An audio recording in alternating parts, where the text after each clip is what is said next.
Hello out there and welcome to Public Conscience. This is the anti-corruption program produced by the Progressive Impact Organization for Community Development, PRIMOC. PRIMOC is a civil society group with the mandate to promote good governance, participation and accountability in Nigeria. I am Chidozie Ogbonnaya and I'm with Esther Bassi. Welcome to the program. On Public Conscience on Radio, we seek to evolve a corruption-free society through the amplification of corruption stories reported by our partner media organizations and drawing citizens and government attention for democratic actions against it. This program is supported by the MacArthur Foundation.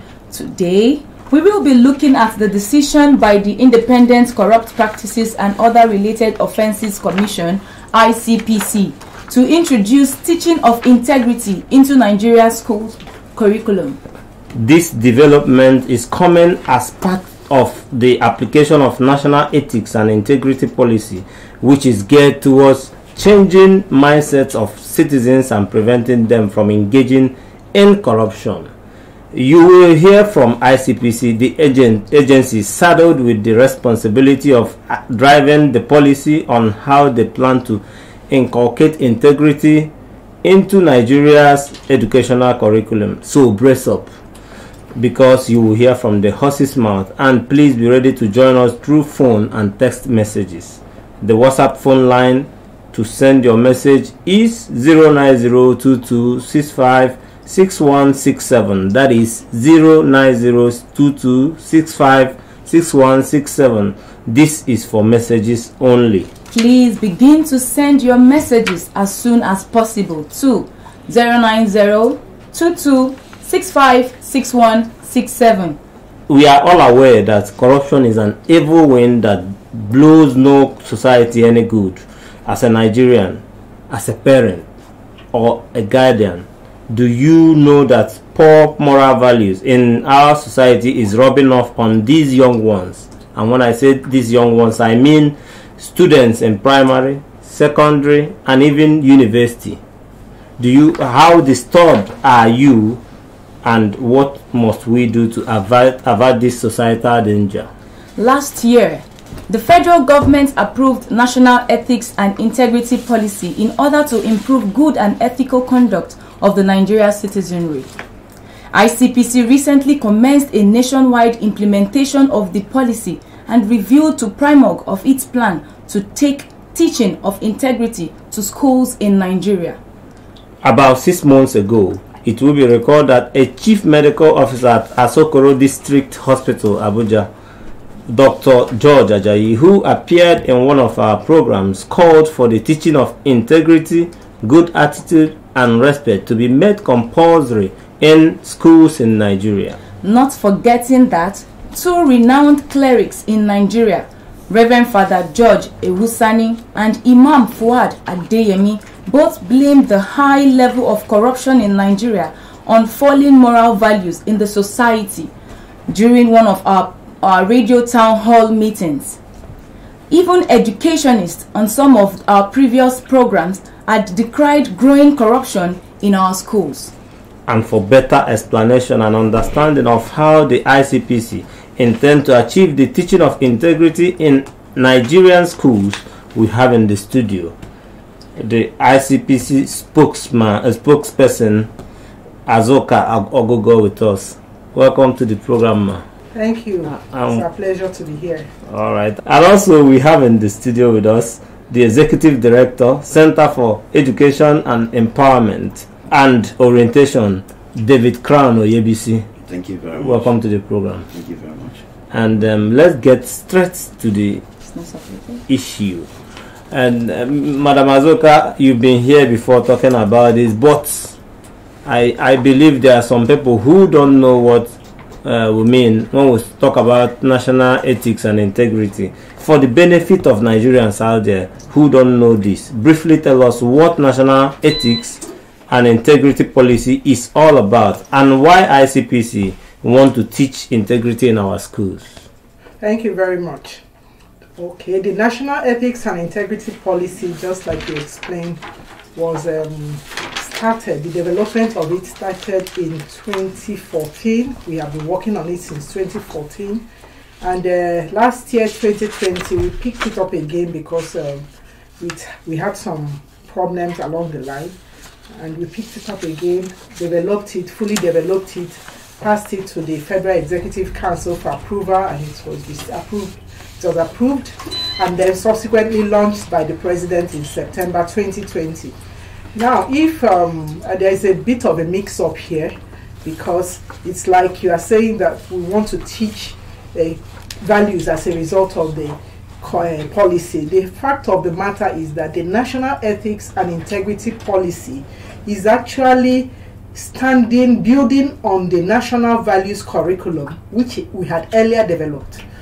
The curriculum came first. We actually have a curriculum that is called the National Values Curriculum, developed with the Federal Ministry of Education. Okay. And it is for the teaching of values and ethics at all levels of education, starting from the primary, that is basic, post-basic, tertiary institution. So it was after the National Values Curriculum was developed, and we have made a lot of progress along that line, that we now went ahead to develop the National Ethics and Integrity Policy. Okay, so it's already running. Yes, it is already running. What is new for the benefit of... All right, so what is new for the benefit of our listening audience? Because I listened to the program that said integrity should be introduced to schools. And my intervention was that integrity is already in schools in terms of a curriculum. A curriculum does not mean a subject, because that is what people think they will hear, that there is a subject called integrity. No, our curriculum is overbloated. For basic, for instance, you see children studying 10, 15 subjects in primary school. So we could not do it on our own like that. We cannot go alone. If not, there will be a subject called maybe anti-corruption, another subject called human rights, another subject called... So what we did was we developed a curriculum, which is a full package that can be taught at any level of government and every education, I mean. And then we now did what we called infusion into existing school subjects.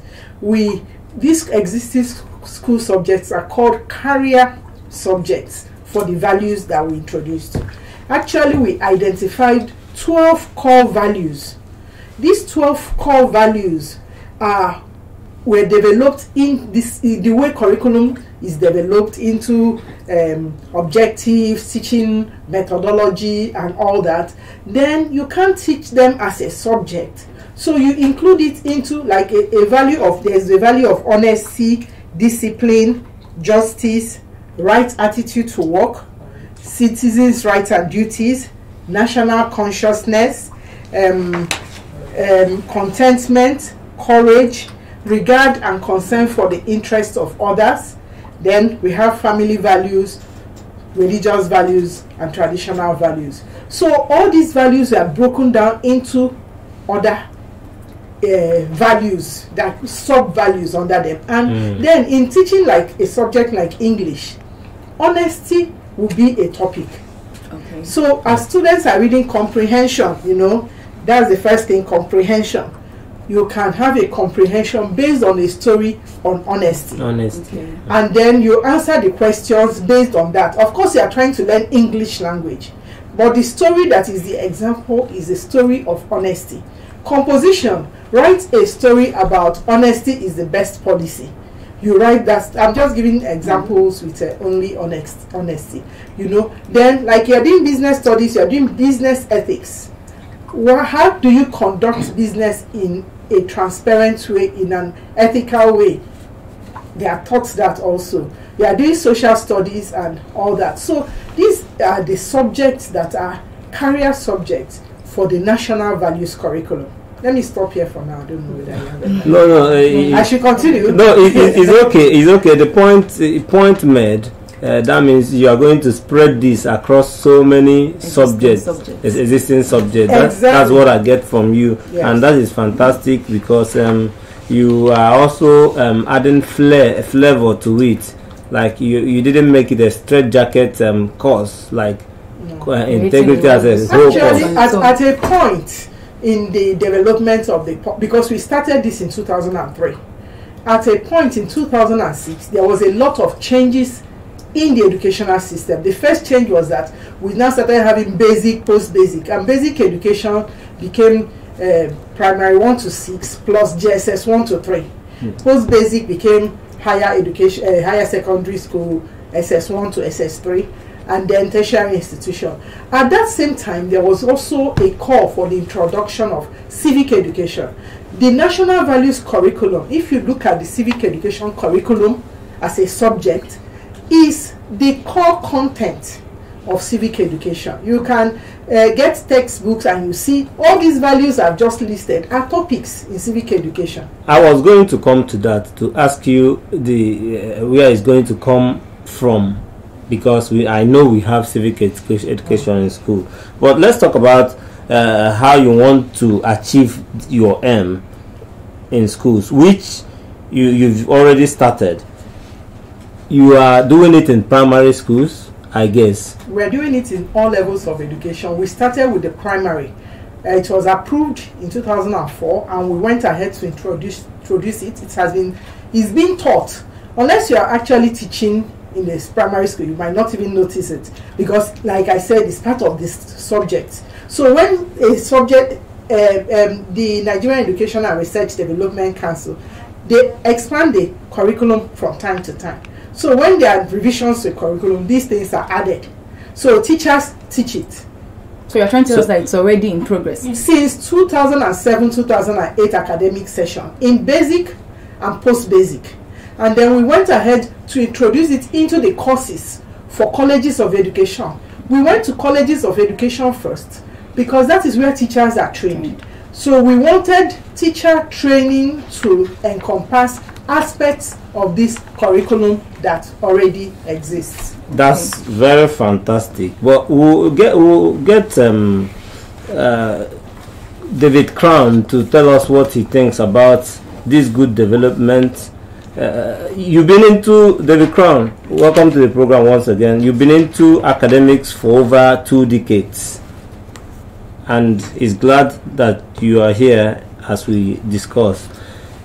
What do you make of this teaching of integrity in school? Is it necessary? Are we duplicating already things we already have in place? Yeah, thank you very much. Well, I think when she was talking, I was actually giving a corroboration to what she was saying, because when I was actually preparing my notes, I actually said something. That will also say that there is no the teaching of integrity in school is simply we are trying to say that there is no school system, because for us to be able to have a school system, it shows that all the core values, the core values from the traditions of the people, we have already bring them into the curriculum. So, and a school as a system has this in place. Are you getting me, sir? So integrity is already enshrined into what we teach in all our subjects. Mathematics, English, call them. They are there. There are 3 domains of learning. One of the most jettison domains of learning that teachers hardly taught in the classroom is the affective domain. That's what we talk about this. Are you getting it, sir? Yeah. So integrity is already enshrined in all our subjects.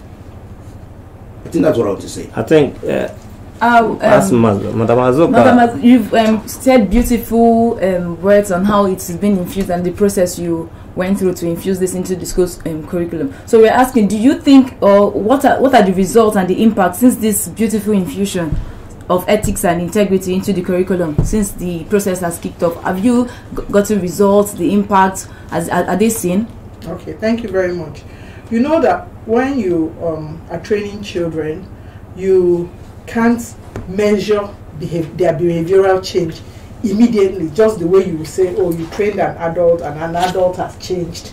You know, the adult can say, I was not doing this and now you have trained me, I started doing this, or I was doing this and you have trained me, I have stopped doing it. when it comes to children, you do what is called socialization, acculturization. They don't have much. The socialization starts from the home.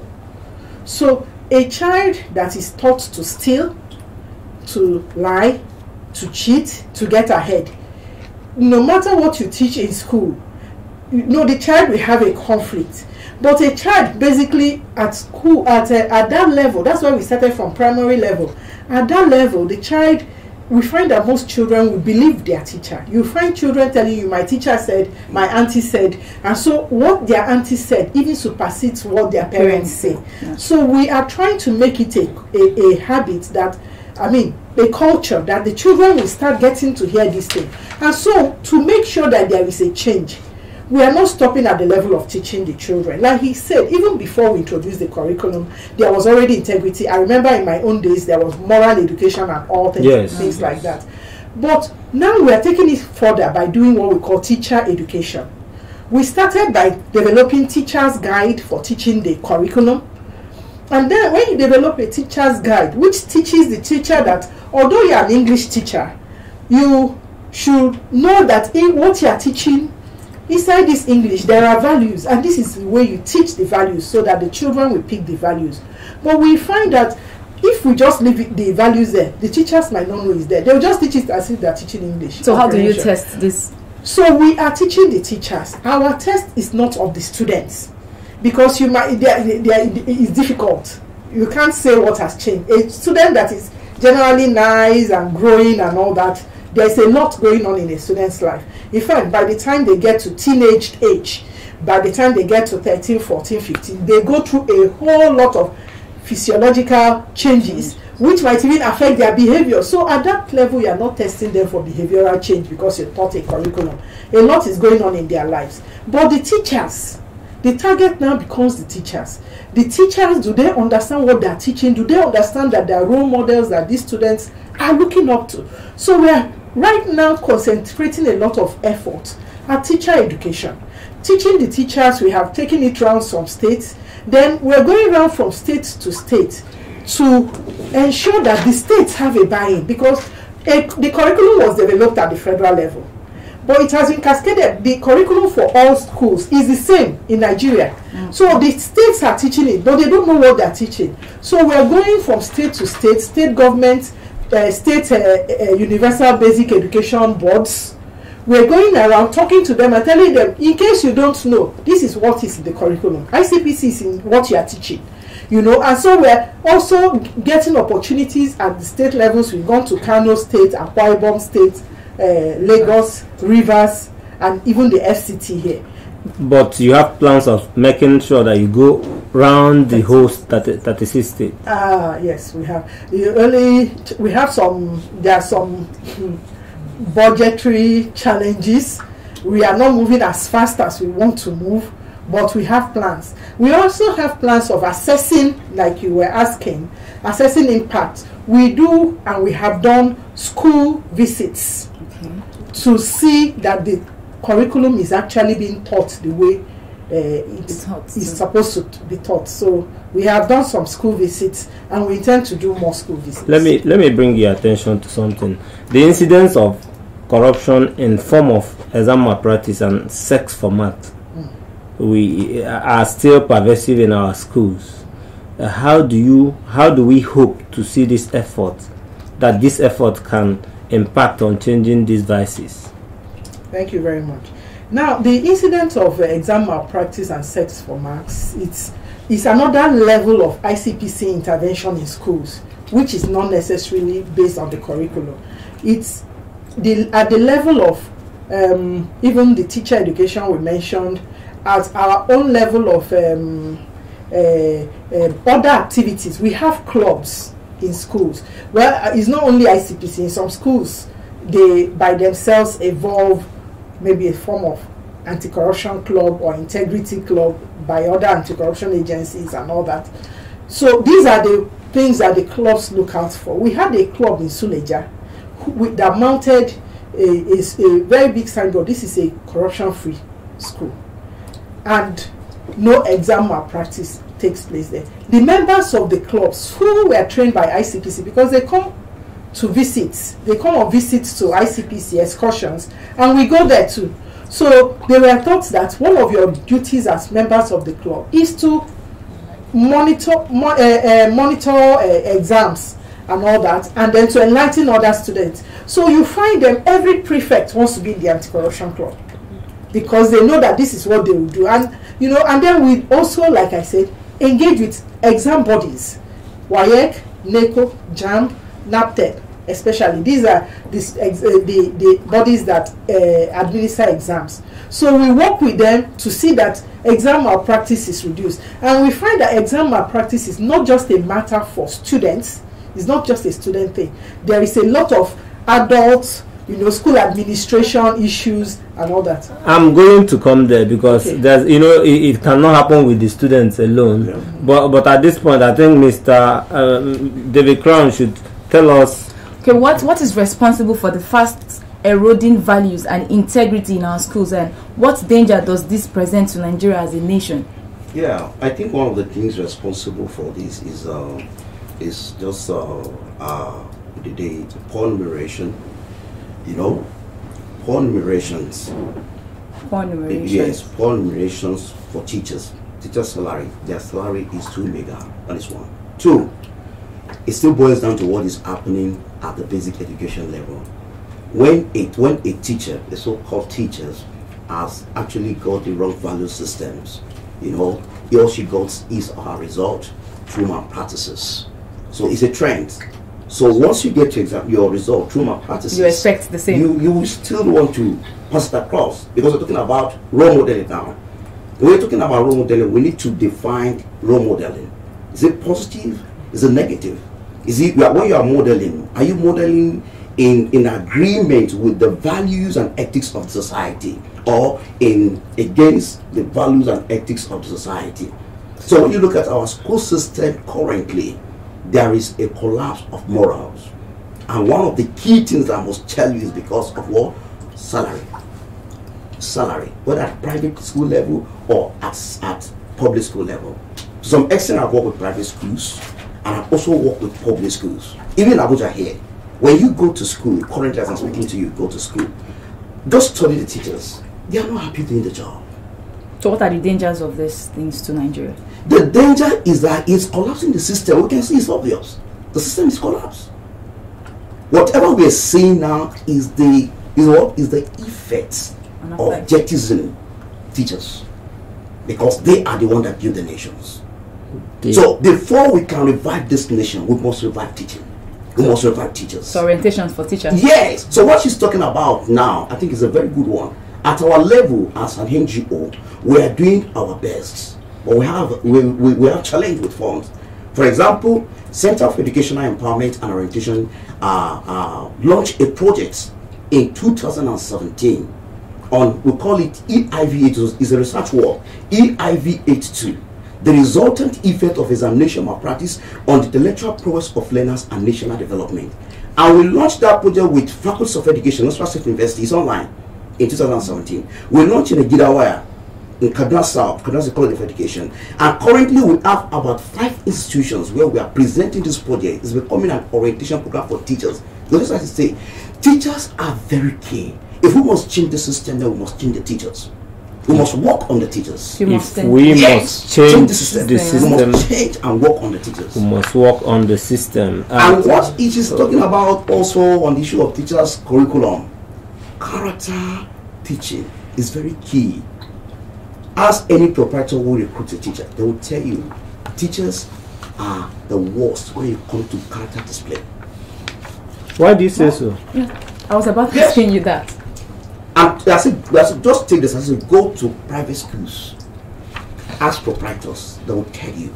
I have been working for years with teachers and with schools, and I can tell you the way teachers behave. In what aspects now? It talks about how they handle their jobs. How they handle their jobs. When you keep informed with teachers, how should you manage it? Now, there's a school in Nasarawa State. You know what happened? A student in a primary school now, a pupil has been leading the class. All of a sudden, they change the first position to 10th position by teacher collecting 1,000 naira from a pupils. Why do a teacher will stoop so low to collect 1,000 naira? Because she lacks strong moral fiber. Because she's hungry or is hungry. And once you have a very weak moral fiber, anything goes. Once you are hungry. All right, David Crown, you've made so much point about it. The disheartening thing is that a teacher could go as low as swapping people's superior position for as little as 1,000. It's not about that one. I will tell you straight ahead. It's not about the salary. It's the moral fiber that is lacking. Yes. But this is a good point that we must bring listener into this conversation. People are listening to us so that they can call in and also have their say while we go on with our discussion. And I must remind our listener that you can follow us on our social media platforms at Official Primorg. Primorg is once again spelled Primorg. Remember that we are streaming live on Facebook, and we are talking about integrity in our schools. Integrity in our schools. Madam, you talked about making sure that this program goes around the whole federation. So as at now, it hasn't gone round. It has gone round in terms of the teaching of the curriculum, but right now, you see... What of the training of the teachers? The training of the teachers is going round, but there is one thing that is also... I now want to build on that to mention the National Ethics and Integrity Policy. Okay. The National Ethics and Integrity Policy recognizes that while you are training the students, you need to also talk about the adults and put the systems in place. So that's why it's there in the introductory chapter that the National Ethics and Integrity Policy built on the National Values Curriculum. So in the National Values Curriculum, in the work plan for it, we have a specific training for teachers. Again, that issue comes up again, that we need to carry teachers along. It's going round, right now we're going round the nation, we are going round 3 of the 6 geopolitical zones, and we are going to go round the southern geopolitical zones very soon. And we want to do this, we are doing this with the mindset that now every Nigerian has to subscribe to some core values of some sort. Because it's not enough to just say, don't be corrupt. We should also let you know, if you are not corrupt, we don't want you to be corrupt. We want you to be honest. We want you to be disciplined. We want you to have the right attitude to work. We want you to do the right thing, as it were, generally, all around, in your place of work and all that. So you are heading towards having national core value. We already have. As in making it like people adopting it, having it in our heads and hearts. Yes. As we walk around. Yes. But I must ask also, these teachers, head of schools, and proprietors are needed to join hands with Icpc and government to achieve success in this effort. But how much confidence do we have that we will get maximum cooperation from these individuals? Share with us what are we doing to seek their maximum cooperation, madam? Okay. Well, we are training them, like you mentioned, heads of schools. We are working with the Ministry of Education, not just in at the federal level, at state levels. I mentioned specifically the state universal basic education boards of various states. We have been around almost all the states of the federation right now, and we are getting training opportunities to train them. Then with private schools, there is this association of National Association of Proprietors of Private Schools.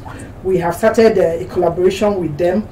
We started in working with them in terms of forming clubs. We have addressed their national conference, at least ones that I'm aware of in the past. And then we work with civil society organizations like the Center for Education Research empowerment and orientation. Okay, there are so many others. There's one called exam ethics and all that. So we work with all civil society, knowing that ICPC on our own, we might not have the reach. So we use those that have the reach, grassroots reach, wherever they are. We empower ourselves, we empower them to go take the message down for us to the grassroots, so that the message of anti-corruption, of integrity, and then we encourage people to report corruption.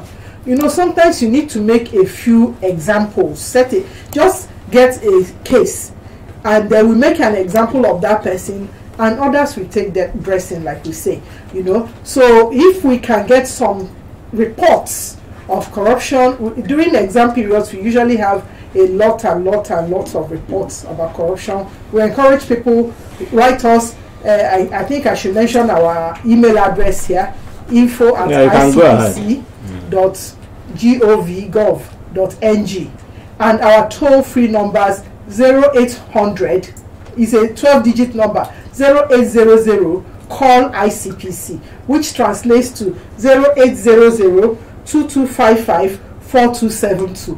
You know, it's toll-free, free of charge. When you call, you make a report, then ICPC will look into it. That is the way we engage with the public, so that the message will not just be ICPC alone. Everybody will be involved. Even other anti-corruption agencies can get involved, police and all the others.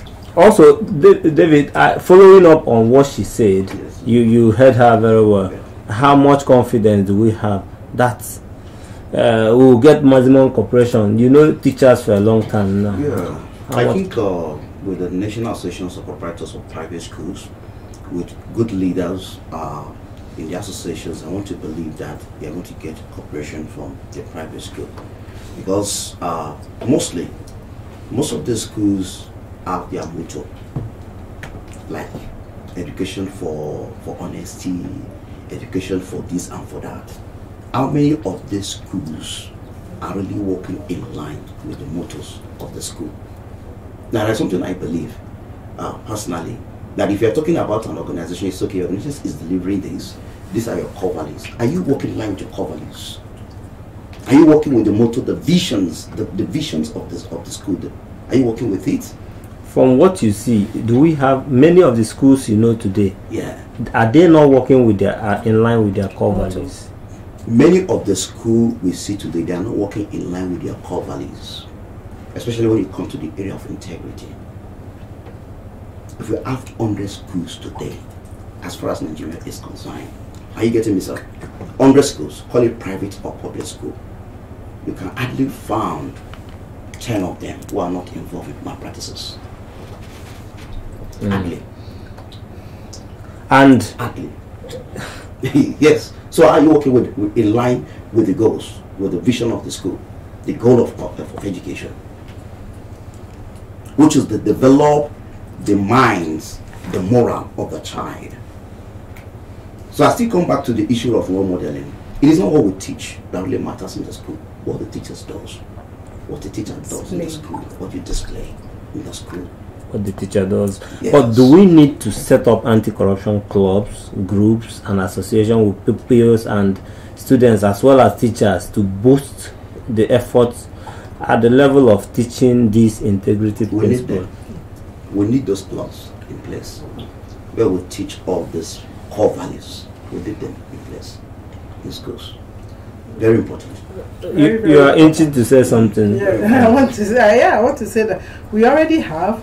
We formed the clubs based on some schools call us to come from the clubs in their schools, and then we go to a lot of other schools, like government schools mostly.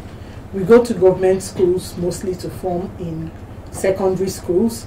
We go to government tertiary institutions to form in what we call vanguards in the tertiary institutions, and they are very, very active. Believe me, they are very, very active, you know. But in private schools, most of the time they reach us to say, please can you come, and we go. We have quite a number working with that Nigerian NAPS, proprietors of private schools. We formed a lot within the private schools in FCT and the environs. you know. So the clubs are very key, because it's one thing to teach a subject and a student is learning something as a subject. It's another thing to have it at the level of a casual, a less formal setting. And that is at the club levels that we do things like competitions. We've had essay competitions, we've had music competitions, you know, just sing and upload on the website and we'll just judge it. You know, we've had all this at the level of the club. Quiz, just come and debate and let's see who will win. You know, things like that is fun for the students. It's not formal. They are not studying for an exam. Unlike when you have a subject, somebody might read it and pass, but he doesn't subscribe to it. But when you are in the club you are doing activities that you like, you are playing, you are, you know, asking yourself, teasing your brains, you bring out the real students for their activities. All right. If you are there listening, I want to remind you that, let you know that this is public conscience and we are talking about integrity in our teaching integrity in our schools.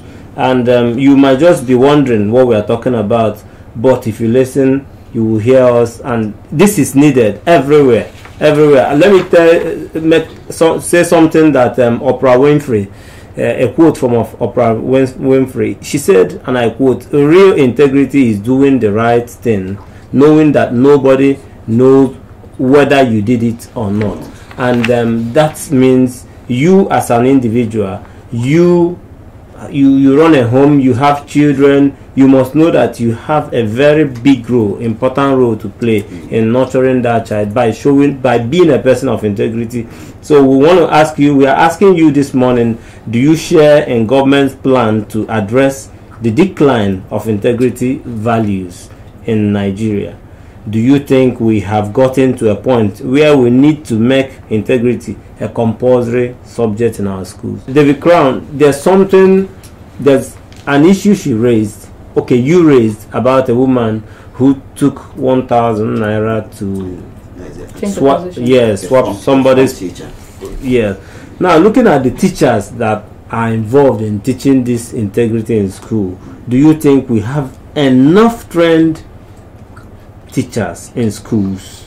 And what qualifies a teacher to even teach integrity when we have a lot of them who are not showing it? I mean, if you look around, you hear cases of exam malpractice, exam special centers. Those are pockets of places where corruption take place during exams. Do we have teachers? What qualifies a teacher first to teach integrity?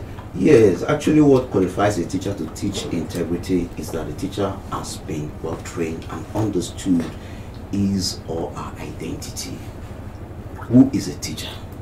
A teacher is somebody that impacts morals, values, cognitive knowledge, and psychomotive knowledge.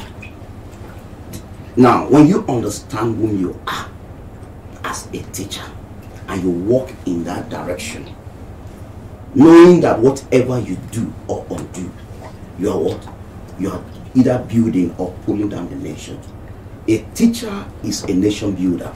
And whatever you do in the classroom, you know that it's either you are building the nation or you are marring the nation. For example, a teacher told the puppies that Nigeria cannot be free from corruption. Why? Because corruption is in our blood. Taught a puppies. Can you prove that? Now, what do you think that puppies will become tomorrow? That's a very wrong signal. That teacher is not a teacher who understands his or her role as a teacher. Look at nations in the world that are developed today. There are nations in the world today that corruptions, crime is at a very, very low level. Watch their teachers. Now I say this, give me a great teacher and I will give you a great people and a great nation.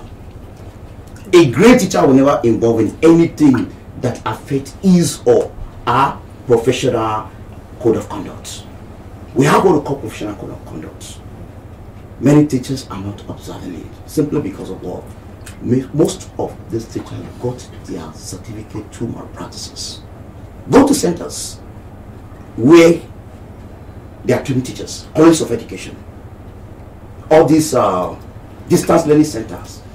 Go and watch teachers when they are writing exams. They cheat live. I'm just telling you what happens. Live like this, copy. So who are you? And what do you intend to impact? You cannot impact what you don't have. If you don't have integrity as a teacher, you can't impact it. Madam Azuka, you have a lot of work in your hands. For example, when I'm teaching my students, that's something I tell them. I love my students and I want them to pass. I tell them, the first time you are meeting, I have to tell you my rules. One of my rules is that I have zero tolerance for examination malpractice. I can do anything for you to make sure that you understood my work, my subject, or my course.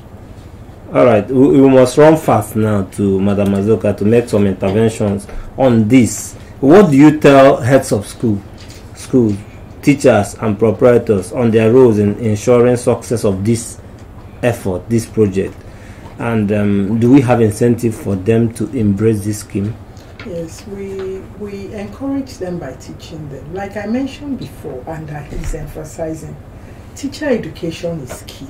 When we developed the curriculum, it was to teach students, and it's like teaching the teachers now. When we started teaching these teachers, we had to involve the government agencies in this Abuja, the FCT, Universal Basic Education Board. And when we gathered the teachers, there was a big revelation. That revelation was that they were so happy to have a forum to train the teachers, because they said that, teacher training and retraining should be an ongoing thing. And they were not having the platform. So Icpc getting the teachers together, we were thinking we'll just train them for 2 days from this time to this time. They were the ones keeping the teachers for longer. And what they said was that we don't even have the opportunity, the platform to train our teachers. So teacher education is really, really needed. Okay, well, maybe they started off poorly, but we have the opportunity to change. And so the training, the retraining, the professionalism in teaching, which is a core value of the National Ethics and Integrity Policy, has to come in. Teachers should be professionals, and they should teach, like he said, with integrity. Under this scheme, are teachers going to get more and more training over time? Yes, because part of the National Ethics and Integrity Policy is that, we have a work plan for, is that we relate with professional bodies. And even before the Ethics and Integrity Policy, we have made many moves. We have started relating with the Teachers Registration Council and the Nigerian Union of Teachers, and then the National Teachers Institute, and then the National Board for Technical Education. We are actually interested in that teacher education because it's key. It's very, very any recognition, any plan for recognition or awards for them? Well, yes, Icpc has the Integrity Awards. We have not recognized any teacher yet, but we are working with a civil society organization that we had here last time, which recognized some lecturers. So we would like to have, because when we do our integrity awards for this year, we ask for nominations. We would like to have nominations of teachers, but we would like to know what they did, because it's not just doing your work. Doing your work is one level, but yes, but doing extraordinary acts of integrity is another level. So we are not, well, the award is not for people who are just doing their work, which actually should be recognized at their own level, because not everybody, many people do less than what is required. So if you are doing your work, you should even be recognized. But then we, in our own integrity award, we recognize extraordinary acts of integrity. We have such a thing. So there is plan to recognize them. Yes. But please, we urge you to speak to teachers, proprietors, and school heads. So who are listening to us, what do they expect from you? What to expect from you, and how they want to, and what we expect from what them. You expect well, from if I'm them. talking to teachers right now, what I'll tell them is that Icpc has developed the National Values Curriculum and the National Ethics and Integrity Policy, but you, the teachers, are the ones needed to take it up to the next level. You are the ones to train it, train the students, and you train more by example than by your words. So be the role models that the students will copy. And then we are going to come to you. We promise you that we will take the teaching of these values down to you, so you will understand how to help pass these values down to the students. As we try to wrap up, and like your last word, do you foresee any challenge against the success of this program? No, we are carrying it up. We started it in 2003, and we are warned that it's a long-term project. If we succeed in passing it, it's going to be for life. We're only looking for how to improve it. So we don't see any failure. We have already done this far. We are looking at improving the curriculum, revising it, and making sure it gets to every nook and cranny of Nigeria. I must say I love your optimism, but I must have to get this word from David Crown or ABC at this moment. In form of solution, what more should the government do to promote moral values among young Nigerians, and how can parents also help in reducing lack of integrity in their words? Yes, I have something here. I said the framework of action put in place by Icpc, National Orientation, and other government agencies should be religiously implemented. Religiously, just like what she has rightly said, religiously implemented. And government should fund any campaign or programs that aim at promoting these values in the society. Government should fund it. Then retraining of teachers. Government need to put a lot of money into teachers' education. The fourth goals of the SDG is quality education. How can we attain quality education without quality teachers? So government need to do a lot with the teachers, and it requires what? Funding. So government should support by giving out money. Then reawakenings of the conscience of good and bad, which we have been doing. Then realizing where we have erred, for us to be able to make corrections on this. We as individuals, like parents, for example, if I'm a parent, I know I got my certificate through malpractices, and I came to realize that this is bad. I feel bad about it, and I do everything possible to make sure my children never tread on that very path. We must realize that we are wrong. We must realize that what we are doing, if you have a false certificate that you know that you didn't get it through a honest effort, then you have to renounce it. You have to say you are sorry, and watch close with your children. For example, I'm a parent, not just a parent. I have siblings. If I know that you get a certificate through my practices, I'm going to turn it. All right.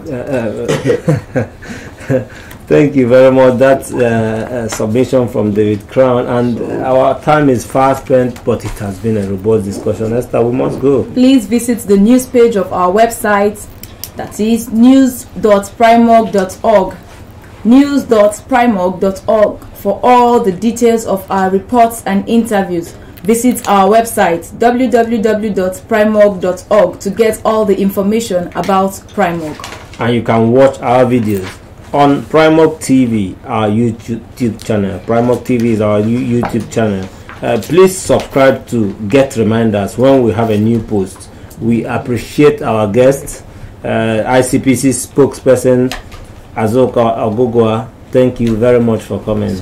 You're welcome. Well, thank you also Keme Bradikumo Badejo, Head Media and Event at ICPC. Thank you for joining us. Thank you. And we thank David Crown Oyebisi, who also joined us at this time. David Crown Oyebisi is the Executive Director, Center for Education, Empowerment and Orientation. Thank you so much. And we thank all those of you who watch us on Facebook and followed us on every part of our social media. Public Conscience is supported by the John D. and Catherine T. MacArthur Foundation, committed to building a more just and verdant and peaceful world. Get more information about the foundation on its website, macfound.org. Join us again here next week for another episode of Public Conscience, and remember to follow us on Twitter, Facebook, and Instagram at official Primorg. I am Esther Bassi. And remember that you can give us information or hints about corruption or about corrupt acts through our phone 09022656167 or info@primark.org. I am Chidozie Obonnaya. God bless you.